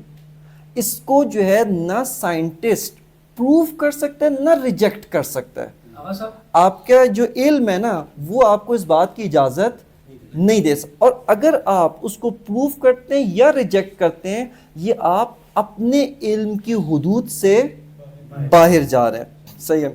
اصل میں ہم نے جو دوسرا آدھے گھنٹے کا سوال و جواب کا سیشن رکھا ہے نا انشاءاللہ اس میں اس کو لیں گے. صحیح ہے. صحیح. لہٰذا یہ جو ہے روش تجربی کی جو وہ ہے پانی ہے جزاک اللہ، روش تجربی کا جو دائرہ کار ہے اس کی جو محدودیت ہے وہ صرف عالم مادہ ہے. عالم مادہ بہت وسیع ہے. ہاں یہاں پہ فار ایگزامپل آپ کی میٹر کی اب تک کی جو ڈیفینیشن ہے اس سے بہت اوپر چلا جاتا ہے.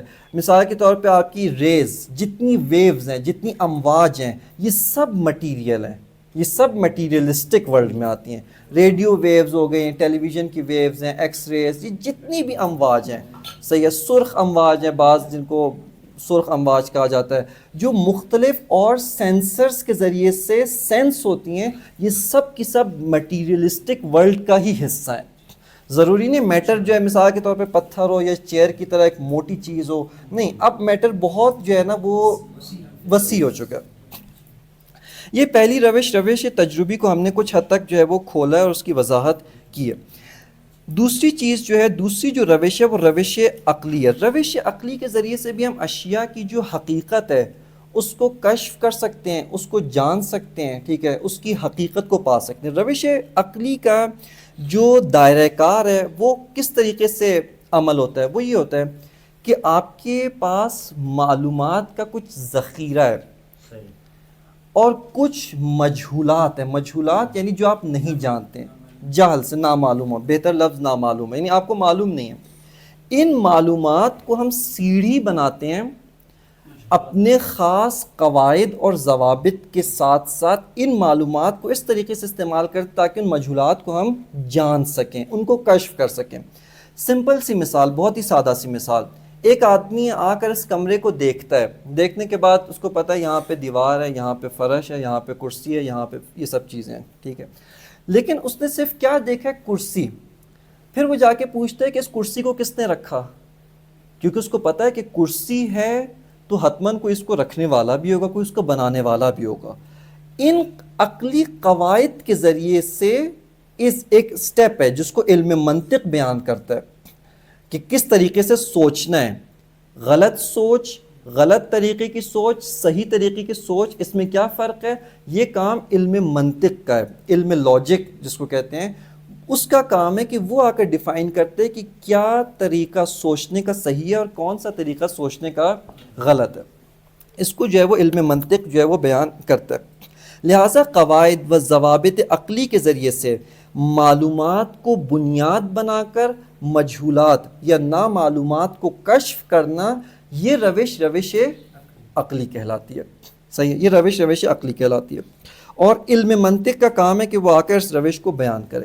یہاں پر کل ایک دوست نے سوال پوچھا، یہیں پر میں آ کر اس کا جواب بھی دینا چاہتا ہوں چونکہ ہمارے موضوع سے مربوط ہے، کہ جب ہم نے کہا کہ سوچنے کے قواعد ہیں، ضوابط ہیں، ان کی اساس جیسے ایکسپیریمنٹ ہے، آپ ایکسپیریمنٹ کے اپنے خاص قواعد ہیں، بہت سارے ایکسپیریمنٹس لوگوں نے کیے، تاریخ میں انجام پائے، بعد والوں نے اس کو پڑھا، کہا کہ یہ ایکسپیریمنٹس آپ کے صحیح نہیں ہیں، اور ان ایکسپیریمنٹ سے جو رزلٹ آتا ہے وہ رزلٹ بھی صحیح نہیں ہے، قابل قبول نہیں ہے۔ خب اسی طرح علم منطق کا کام یہ ہے کہ آ کر سوچنے کے قواعد اور ضوابط کو بیان کرے۔ یہاں پر جو ہمارے دوست کا سوال یہ تھا کہ حکماء، فلاسفہ جو عقل کے ذریعے سے آتے ہیں، اشیاء کی حقیقت کو کشف کرتے ہیں۔ خب عقل تو ایک ہی چیز ہے، پھر پہلا والا ایک مطلب بیان کرتا ہے، بعد والا آتا ہے اس کو رد کرتا ہے، اس کے اوپر اشکال کرتا ہے، اس کی جگہ ایک نئی چیز بیان کرتا ہے، تیسرا آتا ہے ان دونوں پر اشکال کرتا ہے، ایک چوتھی چیز بیان کرتا ہے۔ خب ایسا کیوں ہوتا ہے؟ اس کی ایک بڑی وجہ یہی ہے کہ پہلے والے نے ان قواعد عقلی میں سے کچھ کی رعایت نہیں کی، کچھ کو صحیح طور پہ اس نے استعمال ہی نہیں کیا۔ اور آج فار ایگزامپل مثال دیتا ہوں، ایک مثال نام سنا ہوگا ابو علی سینا، بہت بڑا فیلسوف ہے۔ اس کے بعد جناب شیخ شہاب الدین سہروردی، شیخ اشراق کہتے ہیں، اس کے بعد ملا صدرہ۔ اب آئے ملا صدرہ نے آ کے اشکال کیا کہ آپ نے ابو علی سینا، آپ نے یہ باتیں جو کی ہیں یہ صحیح نہیں ہیں۔ اگر ابن سینا کو آپ اٹھا کر اس زمانے میں لے آئے نا، وہ خود یہ کہے گا کہ ہاں یہ جو باتیں ہیں واقعی مجھ سے غلطی ہے۔ دیکھیں انسان ہے نا، علم کون حاصل کر رہا ہے؟ انسان خطا کار، غلطی ہو سکتی ہے، صحیح ہے، لہٰذا وہ خود اعتراف کرے گا کہ ہاں میں نے جو اپنی کیلکولیشن ہے، عقلی جو کیلکولیشن ہے، عقلی جو روش کو استعمال کیا ہے، اس میں اس پوائنٹ پر مجھ سے بھول چوک ہو گئی ہے، غلطی ہو گئی ہے، اس وجہ سے وہ آج کے خود اعتراف کرے گا کہ ہاں ملا صاحب جو کہہ رہا ہے وہ صحیح بات ہے۔ اور اگر میں بھی ان قواعد، ان ضوابط کو صحیح طور پہ رعایت کرتا تو میں بھی آج جو ہے وہ اسی نتیجے پہ پہنچا جس پہ ملا صدرہ پہنچے تھے۔ لہٰذا ہمیشہ ایسا نہیں ہوتا کہ جو غلط بات کہہ رہا ہے یا جس سے عقل میں غلطی ہوئی، اس کا یہ مطلب ہو کہ عقل حقیقت کو کشف نہیں کر سکتی۔ دیکھیں مغربیوں سے جو بہت بڑا بلنڈر ہوا ہے نا، تاریخی ٹریجڈی، ایک بہت بڑا بحران، ایک بہت بڑا جو ان سے کہیں کہ غلطی ہوئی ہے، وہ انہوں نے یہ کہا ہے کہ عقل چونکہ غلطی کرتی ہے، بس عقل کسی چیز کو جان نہیں سکتی، یعنی انہوں نے آ کر کہا کہ اس میں صلاحیت ہی نہیں ہے، اس میں کسی چیز کو کشف کرنے کی صلاحیت کا ہی انکار کر دیا۔ وہ یہ ان سے بہت بڑی غلطی ہوئی ہے، جبکہ ان کو یہ کہنا چاہیے تھا کہ غلطی ہوئی ہے عقل سے، اور عقل اگر قواعد کو، ضوابط کو صحیح طور پر استعمال کرے، ان کو صحیح طور پہ یوز کرے، تو یہاں پر یہ عقل صحیح نتیجے پر پہنچے گی۔ یہ دوسری روش ہے جو روش عقلی کہلاتی۔ تیسری روش کشفی اور برہانی۔ شاید یہ سوال مذاکرہ خیز بھی لگے، لیکن آپ نے عقل کو بذات خود ڈیفائن نہیں کیا کہ عقل آپ کس چیز کو؟ دیکھیں عقل صرف مراد فی الحال، چونکہ یہ انشاءاللہ اس کے بارے میں جب ہم وارد ہوں گے نا، ابھی تو ہم اپنے موضوع میں داخل نہیں ہوئے، موضوع سے پہلے ایک دو مقدمات ہیں اس کے اندر ہیں، جب موضوع میں داخل ہوں گے نا وہاں پر آ کر خود عقل کی ڈیفینیشن کریں گے کہ عقل کیا ہے۔ فی الحال عقل کی ابھی جو ڈیفینیشن ہم نے کی ہے، یعنی وہ انسان کی صلاحیت، وہ قوہ، وہ ایبیلٹی انسان کے نفس کی کہ جس کے ذریعے سے کیا ہے، معلومات، جو اس کے پاس معلومات کا ذخیرہ موجود ہے، ان کو بنیاد بناتی ہے اور قواعد، ضوابط عقلی کو استعمال کرتے ہوئے مجہولات کو کشف کرتی ہے۔ اس ایبیلٹی کا نام عقل ہے، اس صلاحیت کا نام عقل ہے، صحیح ہے۔ بعد میں آ کر اس عقل کو انشاءاللہ اس کے اوپر مزید وضاحت کریں گے، مزید کھولیں گے. یعنی یہاں پر جن چیزوں کو بیان کریں ایسا نہیں کہ اس کو بیان کر کے اس کو بند کر دیں گے، نہیں، اس پر سے ممکن ہے بہت ساری چیزیں بعد میں آئیں جن کو دوبارہ آ کر اس پہ نظر ثانی کریں، اس کے بارے میں مزید ہم وضاحت کریں. تیسری جو روش ہے وہ روش کشفی، روش عرفانی، کشف و شہود، یہ روش ہے. صحیح ہے. یہ روش، اور یہاں پر آپ کی خدمت میں عرض کروں کہ علم عرفان، صرف اشارتاً علم عرفان وہ ہستی شناسی کا نام ہے، لیکن اس کی روش کشفی ہے، کشف و شہود ہے. کشف و شہود کس چیز کا نام ہے؟ ایک واقعہ آپ کی خدمت میں بیان کرتا ہوں، یہ آپ کو مدد دے گا کہ روش کشفی، کشف و شہود کا جو روش عقلی ہے اس سے کیا فرق ہے، اس کے تھوڑا سمجھنے میں. شیخ الرئیس بو علی سینا اپنے زمانے کے ایک بہت بڑے عارف، اس کا نام تھا ابو سعید ابو الخیر، ان سے ملے، کافی گفتگو ہوئی لمبی چوڑی ان کے درمیان. بعد میں جب دونوں جدا ہوئے تو اس عارف سے پوچھا کہ آپ نے ابن سینا کو کیسا پایا، آپ نے ابن سینا کو کیا محسوس کیا، یعنی آپ جب ہوتا ہے نا بات کرتے ہیں بھی کیسی شخصیت ہے، علمی شخصیت ہے، پڑھی لکھی شخصیت ہے، یا ایسی کوئی شخصیت ہے. وہ کہتے ہیں کہ جس جگہ میں اپنی آنکھوں کے ذریعے پہنچا ہوں وہاں پر یہ اندھا لاٹھی ٹیکتا ہوا پہنچا ہے. اب یہ ایک بہت بڑی حقیقت ہے، یعنی مثال سمجھنے کی اس کو ضرورت ہے. دیکھیں کشف و شہود کیا ہے، میں آپ کو مثال دیتا ہوں، وہی کر رہا ہوں، وہی اسی کی وضاحت کر رہا ہوں. وہ یہ کہ دیکھیں میں جو ہوں اپنے گھر میں بیٹھا ہوں، ٹھیک ہے نا، آپ آتے ہیں، آ کر کے مجھے بتائیں کہ مثال کے طور پہ فلاں چیز ایسی ہے.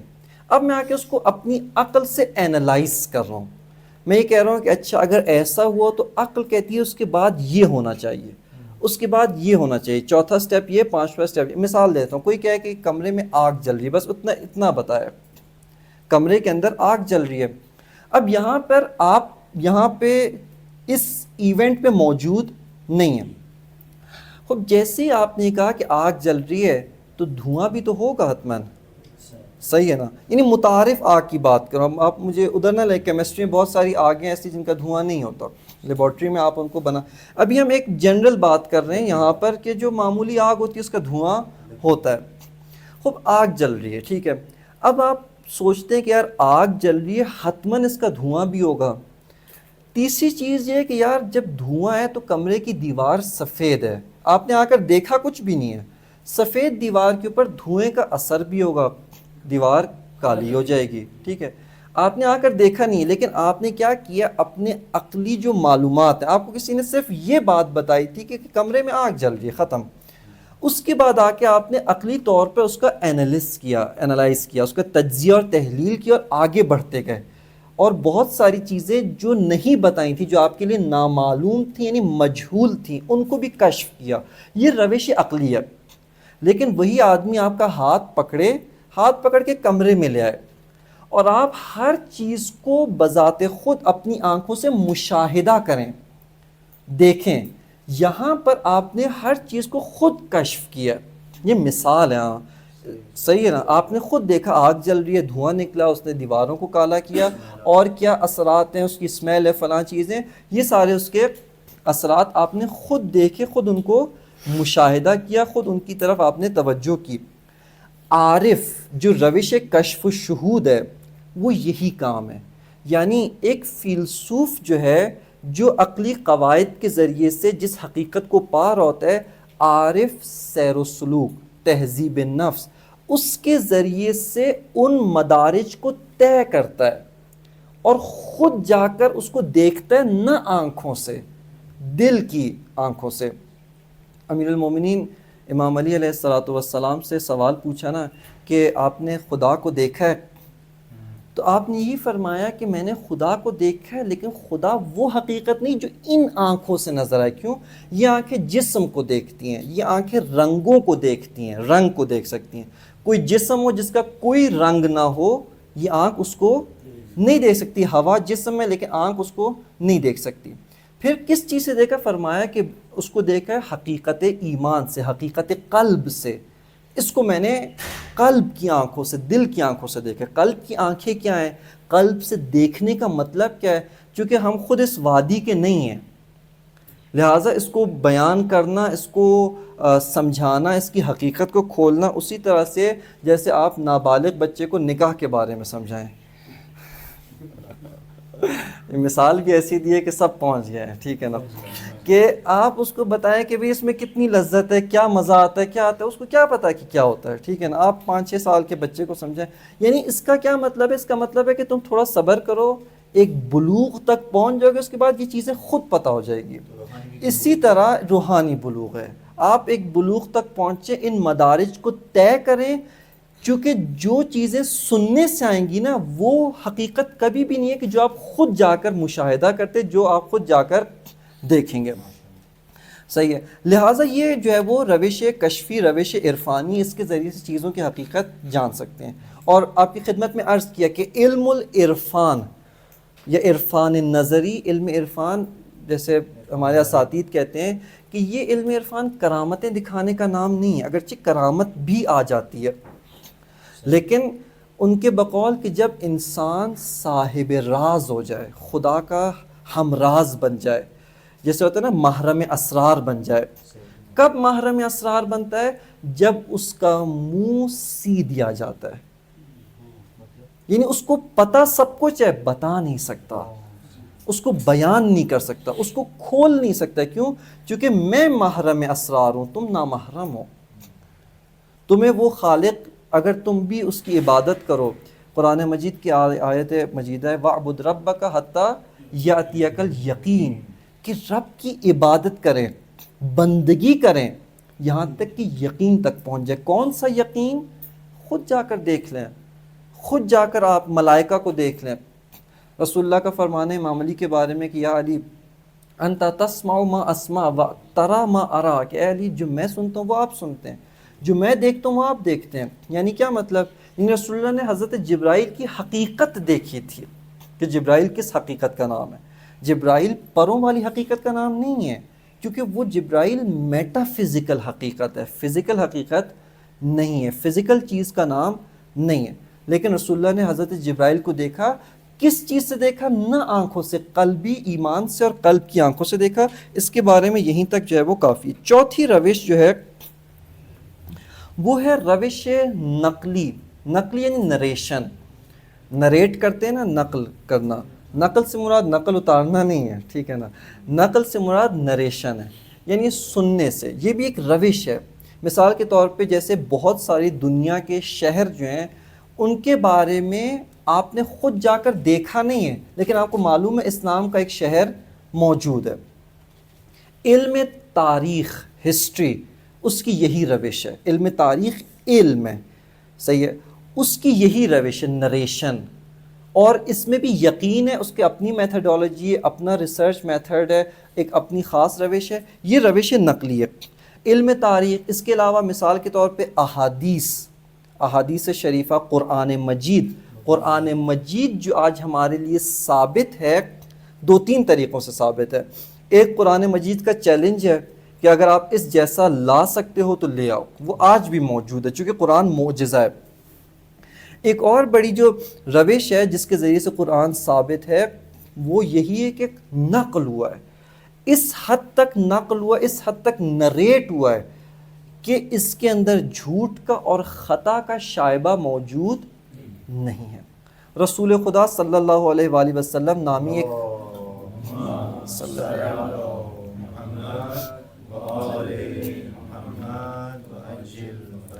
آپ کی ایک ذات گرامی نامی ہستی اس کائنات میں ایک خاص زمانے میں موجود تھی۔ خب کیسے پتہ؟ ہم نے تو نہیں دیکھا۔ بہت سے لوگ پوچھتے ہیں ہم نے تو نہیں دیکھا، کیسے یقین حاصل ہو؟ اس حد تک نریٹ ہوئی ہے۔ ایک طریقہ کار یہ ہے کہ رسول کے جو اثرات ہیں، جو بھی اثر ہوتا ہے وہ اپنے مؤثر پر دلیل ہوتا ہے۔ یہ قرآن رسول اللہ ہے، یہ اثر ہے آپ کے ہونے پر دلیل۔ ایک اور دلیل کیا ہے کہ اس حد تک آپ کا وجود، آپ کی موجودیت نریٹ ہوئی ہم تک کہ کوئی بھی آپ کے ہونے میں کوئی شک نہیں کر سکتا، انکار نہیں کر سکتا. بے شک آپ کی تعلیمات کو نہ مانے جو اورینٹلسٹس ہوتے ہیں، مشرق شناس، شرق شناس، یہ ایمان نہیں رکھتے لیکن رسول نامی شخصیت کا انکار بھی نہیں کر سکتے. ٹھیک ہے، لہٰذا یہ ایک اور روش نقلی، یا آپ اس کو کہہ سکتے ہیں روش وحیانی بھی کہہ سکتے ہیں. وحیانی انشاءاللہ اس کی وضاحت آئے گی کہ ابھی ہم چونکہ دین کے بارے میں بات کریں، ہمارا موضوع کیا ہے، وہ ہے فلسفہ اور دین. دین میں جو روش استعمال ہوتی ہے وہ روش وحیانی نقلی. اگرچہ روش بہت عام ہے، اس کو آپ فار ایگزامپل ہسٹری میں بھی یوز کر سکتے ہیں، ورلڈ ہسٹری میں بھی یوز کر سکتے ہیں، بہت ساری جگہوں پہ استعمال کر سکتے ہیں، لیکن ابھی ہم اس کو زوم کر کے صرف اور صرف دین کے پوائنٹ آف ویو سے نگاہ کریں گے، دین کے پوائنٹ آف ویو سے دیکھیں گے. یہاں پر آ کر ہمارا دوسرا جو مقدمہ ہے وہ ختم ہو جاتا ہے کہ ایک حقیقت یا واقعیت کو کشف کرنے کے کتنے طریقے ہیں، کتنی روشیں ہیں. لہٰذا یہ دوسرا مقدمہ ختم ہوتا ہے. اب ہم داخل ہوتے ہیں اپنے سوال کے اندر. مجھے اجازت دیں میں 15 منٹ اور جو ہے وہ علم فلسفہ، چونکہ یہ دو چیز جس کے لیے مقدمہ بیان کیا ہے وہ آپ کی خدمت میں بیان کروں جزاک. اور پھر جو ہے انشاءاللہ اس کے بعد ختم ہوگی تو انشاءاللہ آپ کے جو سوالات ہیں ان سے استفادہ کریں گے. صلوات پڑھ لیں محمد والے.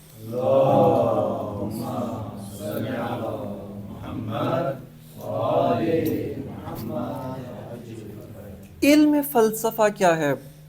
سب سے پہلے علم کے وہ 4 جو ارکان بیان کی تھے، علم بمعنی سائنس، اس کے 4 ارکان ذہن میں رکھیں.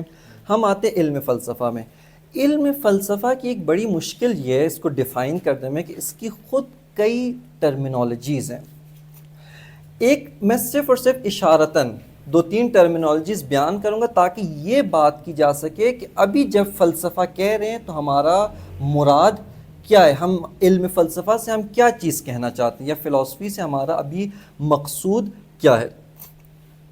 علم فلسفہ سابقہ یونان میں جو ٹرمینالوجی استعمال ہوتی تھی، تمام علوم اعتباری کے مقابلے میں علوم حقیقی سب کو علم فلسفہ کہا جاتا تھا.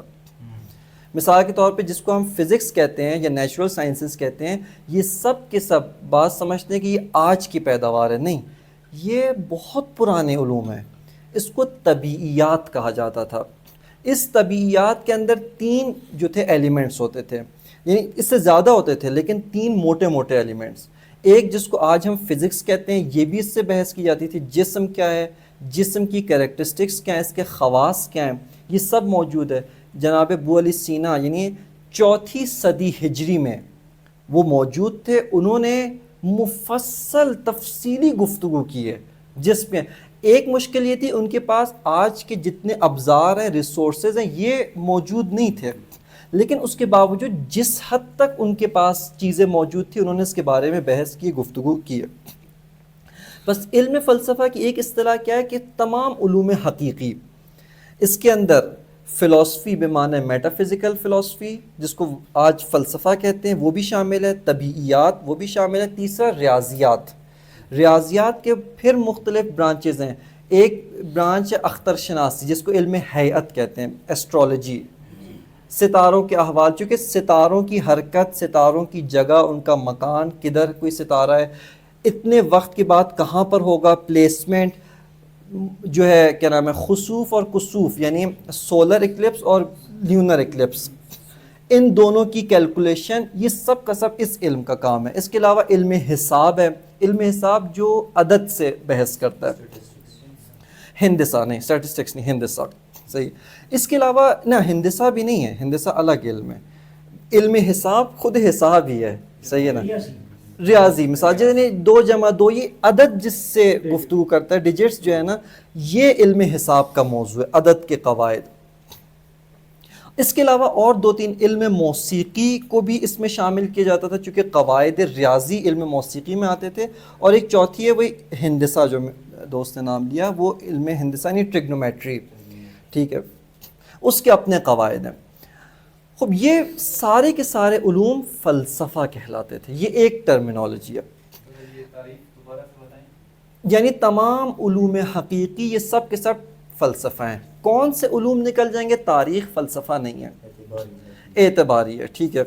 اسی طرح زبان کے جتنے علوم ہیں، عربی کے قواعد ہوں، گرامر عربی کی ہو، اردو کی ہو، انگریزی، یہ سارے علوم جن کا موضوع لینگویج ہے، چونکہ لینگویج انسان نے اعتبار کیا، اپنی ضرورت کی خاطر انسان نے خود لینگویج کو کریٹ کیا، یہ علوم اعتباری یہ سب نکل جائیں گے، علوم اعتباری نکل جائیں گے، یہ علوم حقیقی جو ہیں وہ علم فلسفہ کے اندر شامل ہو جاتے ہیں۔ دوسری جو اصطلاح علم فلسفہ کی ہے جس کو آج مغربی استعمال کرتے ہیں، وہ جب فلسفہ کہتے ہیں تو ابھی موجود، چونکہ مغرب کی ایک دفعہ تاریخ ہم کل بھی تھوڑی سی ذکر کی، آج بھی یعنی آئندہ بھی آئے گی، اور وہ یہ کہ مغرب میں فلسفے کے نام پر 3 ایک بڑے ادوار گزرے ہیں۔ ایک مرتبہ فلسفے کا مطلب تھا واقعیت شناسی، پھر ایک اور پیریڈ آتا ہے کہ فلسفہ ہو جاتا ہے خود علم شناسی، علم کیا ہے، معرفت کیا ہے، صحیح ہے۔ انہوں نے کہا واقعیت کو چھوڑو، واقعیت سے سروکار نہیں ہے، خود یہ دیکھو کہ یہ جو واقعیت تک پہنچنے کے راستے ہیں نا، ان کے بارے میں بحث کریں، یعنی فلسفہ ہو گیا ایپسٹمولوجی، معرفت شناسی، خود حقیقت تک پہنچنے کے جو راستے ہیں ان کے بارے میں بحث کرنے کو نام کیا پڑ گیا؟ فلسفہ، خود واقعیت شناسی، حقیقت۔ تیسرا جو فلسفے کی موجودہ، یعنی ان کا جو فیلسوف تھا وٹکنشٹائن، اس کے بعد سے تیسرا جو موڑ آتا ہے وہ ہے فلسفہ بمعنی زبان شناسی۔ یہ بھی فلسفے سے ہماری مراد نہیں ہے۔ جب ہم فلسفہ کہیں گے یہاں پر، یعنی جو عنوان میں ہے کہ علم فلسفہ، نہ پہلی ٹرمینالوجی مراد ہے نہ دوسری ٹرمینالوجی مراد ہے۔ علم فلسفہ، چونکہ پہلی جو ٹرمینالوجی ہے اس میں علم فلسفہ ایک علم نہیں ہے، بہت سارے علوم حقیقی کا ایک مجموعہ، اس کا نام ہم نے رکھا ہے علم فلسفہ۔ کس کے مقابلے میں؟ علوم اعتباری کے مقابلے میں، ان سے الگ کرنے کے لیے اس گروپ کا نام کیا رکھا ہے؟ علم فلسفہ۔ جیسے مثال کے طور پہ آج ہم کہتے ہیں علوم عقلی، علوم عقلی ایک علم تو نہیں ہے، علوم عقلی کے اندر ہر وہ علم آ جاتا ہے جس کی روش کیا ہے؟ روش عقلی ہے۔ علم منطق آتا ہے، علم فلسفہ آتا ہے، اور دیگر جو علوم جن کی روش عقلی ہے وہ سارے کے سارے علوم عقلی، یہ ایک علم نہیں ہے۔ لہٰذا علم فلسفہ پہلی ٹرمینالوجی کے مطابق وہ ایک علم نہیں ہے۔ اب آتے ہیں آ کر جو تیسری ٹرمینالوجی جو ہمارے مد نظر ہے، جس کے بارے میں ہم گفتگو کرنا چاہتے ہیں، علم فلسفہ، اس سے کیا مراد ہے؟ دیکھیں، علم کے 4 جو ارکان آپ کی خدمت میں عرض کی، ان کو ذہن میں رکھیں، انہی 4 ارکان کی بیسس پر، انہی کی بنیاد پر علم فلسفہ کو ہم ڈیفائن کریں گے، علم فلسفہ کی تعریف کریں گے۔ علم فلسفہ کیا ہے؟ جس کا موضوع واقعیت ہے، حقیقت ہے، اشیاء کی حقیقت کو جاننا، اس کا موضوع واقعیت شناسی ہے۔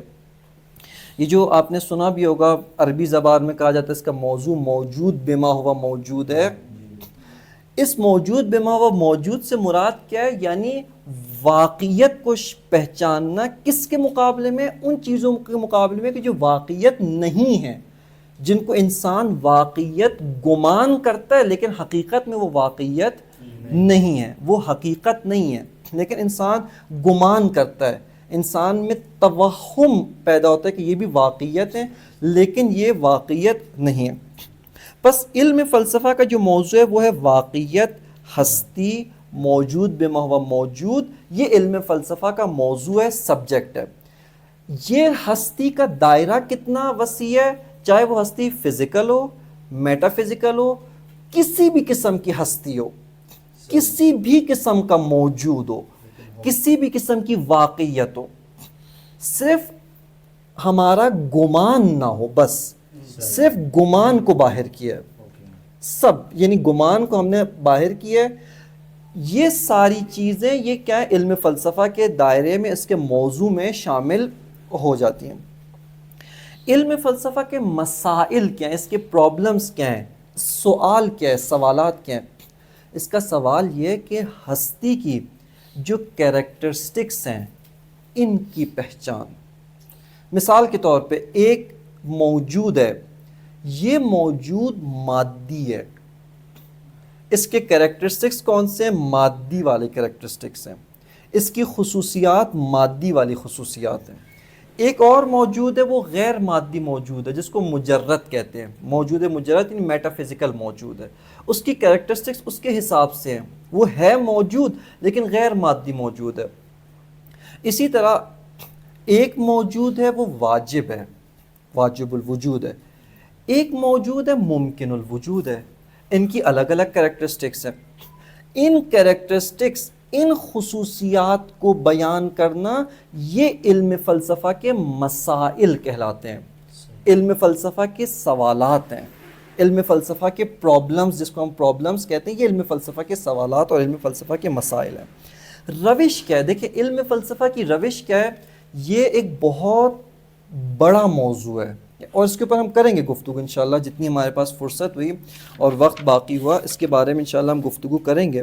لیکن فی الحال ابھی ابتدائی طور پہ, میں تاکیداً کہہ رہا ہوں, ابتدائی طور پہ علم فلسفہ کی روش عقلانی ہے, عقلی روش ہے. سوال, ایک صرف سوال کے طور پہ, آیا علم فلسفہ روش تجربی سے استفادہ کر سکتا ہے؟ کر سکتا ہے. ہاں, علم فلسفہ آ کے کر سکتا ہے, لیکن حکومت عقل کی ہوگی. حاکمیت جو ہے یعنی روش دیکھیں, پھر آپ سوال پوچھیں گے فزکس میں علم فلسفہ میں فرق کیا ہوا؟ فرق یہ ہے کہ وہاں پر بیسس جو ہے وہ تجربے کو حاصل ہے, وہاں پر بنیاد ایکسپیریمنٹ کو حاصل ہے, لیکن یہاں پر بنیاد عقل ہے. لیکن ہم آ کر روش تجربی سے بھی استفادہ کر سکتے ہیں. ابو علی سینا اپنی بہت ساری کتابوں میں, ملا صدرہ بہت ساری کتابوں میں, ایک ٹاپک ہے صرف میں آپ کو مثال کے طور پہ بیان کرتا ہوں. ایک سوال ان کے ذہن میں تھا, آیا خلا, اسپیس, جہاں پر کوئی جسم نہ ہو, ہوا بھی نہ, کچھ بھی نہ ہو, آیا ایسی حقیقت, ایسی خلا نامی چیز ہے یا نہیں ہے؟ اس کو وہ کرنے کے لیے, رد کرنے کے لیے بہت سارے دلیلیں پیش کی. وہ ساری کی ساری دلیلیں ایکسپیریمنٹل ہیں. مثال کے طور پہ ایک انہوں نے دلیل پیش کی, مجھے اس یعنی ملتی جلتی اس طرح کی تھی, کہ آپ ایک گلاس لیں, شیشے کی بوتل لیں, اس کے اندر پانی جو ہے وہ بھریں, اس کے بعد مطلب جتنا پانی ہے نا اسی کی سرفیس کے مطابق, جو اس کا اوپر کی سطح ہے اس کے مطابق ایک سطح اس کے اوپر رکھیں, آہستہ آہستہ اس کو کھینچنا شروع کریں تاکہ ویکیوم کریٹ کر سکیں. یہ سمجھ گئے ہوں گے میں کیا کہہ رہا ہوں؟ یعنی آپ, ہاں سکشن صحیح ہے نا, آپ اس کو سک کریں, سرنج کا جو کانسیپٹ ہے اس کی طرح, یعنی سرنج کا منہ بند کر دیں, اس کے اندر ایک مقدار میں پانی رکھیں, اس کے بعد اس کو اس طرح سے ڈیزائن کریں. وہ اس نتیجے میں پہنچتے ہیں کہ اس کو آپ جتنا بھی کھینچیں گے یہ ٹوٹ جائے گا, لیکن ویکیوم اندر کریٹ نہیں ہوگی. یعنی کہنے کا, اب ان کا ایکسپیریمنٹ صحیح ہے غلط ہے یہ ہمارا موضوع گفتگو نہیں ہے, صرف اور صرف یہ بتانا مقصود تھا کہ علم فلسفہ روش تجربی سے استفادہ لیکن حاکمیت کس روش کو حاصل ہے؟ روش عقلی. حاکم روش عقلی ہے, نتیجہ روش عقلی کا لیا جائے گا. لیکن آیا ان سے استفادہ کر سکتے ہیں؟ کر سکتے ہیں. اس کے بارے میں مزید جو ہے وہ ہم تفصیل سے گفتگو کریں گے. چوتھی جو اس کے اندر چیز ہے وہ یہ ہے کہ اس کا ہدف کیا ہے. علم فلسفہ کا ہدف کیا ہے؟ علم فلسفہ کا ہدف یہ ہے موہومات جو غیر واقعیات ہیں ان کو واقعیت اور ہستی سے الگ کرنا, جدا کرنا. یہ علم فلسفہ کا ہدف ہے. کس طریقے سے جدا کرنا؟ روش عقلی یقینی برہانی, اس کے ذریعے سے. یعنی دیکھیں ایکسپیریمنٹ میں ایک اور جو چیز ہوتی ہے وہ بہت ساری جگہوں پہ آپ کو یقین حاصل نہیں ہوتا. یقین کا کیا مطلب ہے؟ بہت سارے اور احتمالات موجود ہیں لیکن ایک احتمال 80% ہے, ایک احتمال مثال کے طور پر 10% ہے, دوسرا بھی 10% ہے. آپ آیا کہہ سکتے ہیں کہ یہاں پر یہی چیز ہوئی ہوگی؟ نہیں, چونکہ 3 احتمالات موجود ہیں. کم از کم کتنے احتمالات موجود ہیں؟ 3. ہاں, ایک احتمال کا چانس بہت زیادہ ہے, صحیح ہے, لیکن دوسرے احتمال ابھی بھی موجود ہے اور وہ بھی رونما ہو سکتا ہے, چانس موجود ہے اس کا. یہاں پر ہمیں یقین حاصل نہیں ہوتا. یقین کیا ہے؟ جس کے اندر آپ کو اس کے اگینسٹ احتمال خلاف نہ پایا جاتا ہو. یہی ہوا ہے اور اس کے علاوہ نہیں ہو سکتا. یہ دونوں ایلیمنٹ ہیں.